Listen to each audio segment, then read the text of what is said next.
पंकज मलिक। बैठो ना, अरे हो गया, धन्यवाद मान्यवर। इतना बता दिया उन्होंने, कम है। आज श्री पंकज मलिक, श्री पंकज मलिक नहीं। धन्यवाद मान्यवर। पर्यावरण का महत्वपूर्ण प्रश्न है जिस पर मुझे बोलने का आपने मौका दिया, और आज हम सबको आवश्यकता है कि हम पर्यावरण को बचाएं और लोगों की जिससे जान बचे। आज नए नए आधुनिक युग में आधुनिक रोग हो रहे हैं मान्यवर, और बहुत लोग दुखी और परेशान है। कैंसर के मरीज इतने ज्यादा हैं, कहीं भी फोड़ा निकल आता है, पता ही नहीं किस किस तरह के रोग आज हो रहे हैं और लोग प्रभावित हैं मान्यवर। जनपद मुजफ्फरनगर, शामली, मेरठ, बागपत, यहां से लेकर मुजफ्फरनगर से लेकर के सहारनपुर हो, बागपत हो, शामली हो, बिजनौर हो, मेरठ हो, मान्यवर, जितनी औद्योगिक इकाई है कोई भी अपनी पूरी नियम कानून पूरे नहीं करती मान्यवर। उनसे जो दूषित जल निकलता है उससे भूजल बड़ा प्रभावित हो रहा है मान्यवर।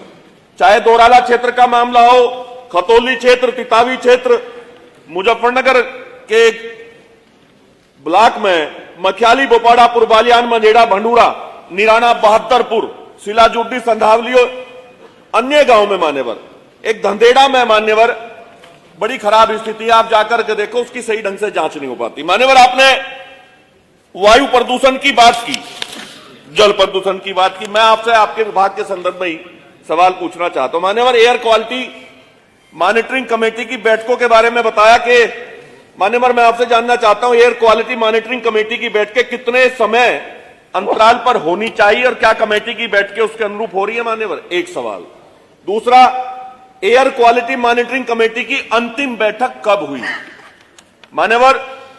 प्रदेश के 17 नॉन अटेनमेंट शहरों में कितने शहरों की वायु, ये बड़ा महत्वपूर्ण सवाल है मान्यवर, प्रदेश के 17 नॉन अटेनमेंट शहरों में कितने शहरों की वायु प्रदूषण गुणवत्ता निर्धारित मानकों के अनुरूप की गई है मान्यवर।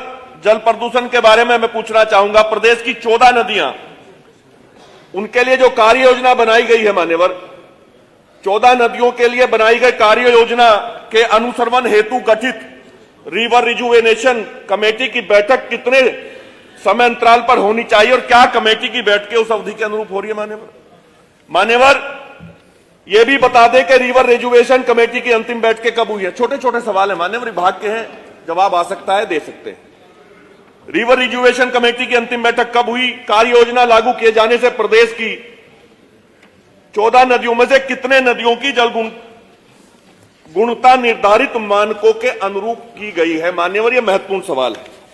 एक मान्यवर मैं पूछना चाहूंगा, पर्यावरण मंत्री ये बता दें कि धुआं फैलने वाले उद्योगों की रोकथाम तथा उनसे उत्सर्जित होने वाले प्रदूषण नियंत्रण हेतु आवश्यक उपकरण की खरीद को प्रोत्साहित करने के लिए या बहुत सख्ताई के साथ हर यूनिट लगावे उन्हें, इसके लिए क्या कार्रवाई आपने की है, क्या खास कदम उठाए? क्योंकि मान्यवर टीम जाती है, हम लोग शिकायत करते हैं, टीम जाती है, जांच होती है, लेकिन उसके बाद फिर लिपाप होती मान्यवर। बहुत गंभीर विषय है और इस एक विषय से बहुत सारे विभाग प्रभावित हैं, चूंकि जनता से जुड़ा मामला है, बहुत गंभीर रोग मान्यवर। मुजफ्फरनगर में अगर आप जाकर के देखें, इतनी बड़ी संख्या में, इतनी सख्ताई के बाद भी मान्यवर, चाहे पेपर मिल हो, अन्य मिल हो, पन्नी जलाई जाती है। पन्नी का तो बैन है ना पूरे प्रदेश में मान्यवर, पन्नी जलाई जाती है, तरह तरह के नए नए रोग मान्यवर आ रहे हैं मान्यवर।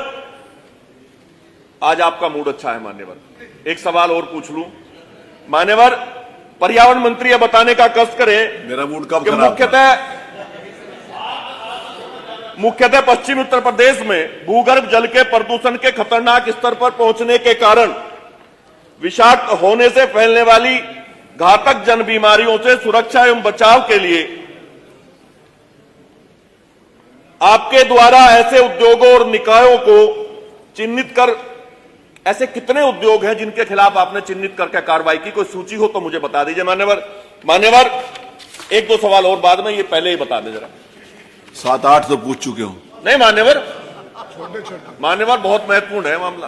7-8 2 पूछने से मान्यवर, मजदूरों पर तो आपने कह दिया कि कानपुर भी प्रभावित हुआ था, इससे तो उत्तर प्रदेश का नहीं, देश का कोना कोना प्रभावित है। नहीं, मैं सिर्फ 2 प्रश्न और 8 प्रश्नों की बात। मान्यवर, आप तो चाहते हैं ना पर्यावरण मतलब आप प्रश्नों में भी प्रदूषण मत मान्यवर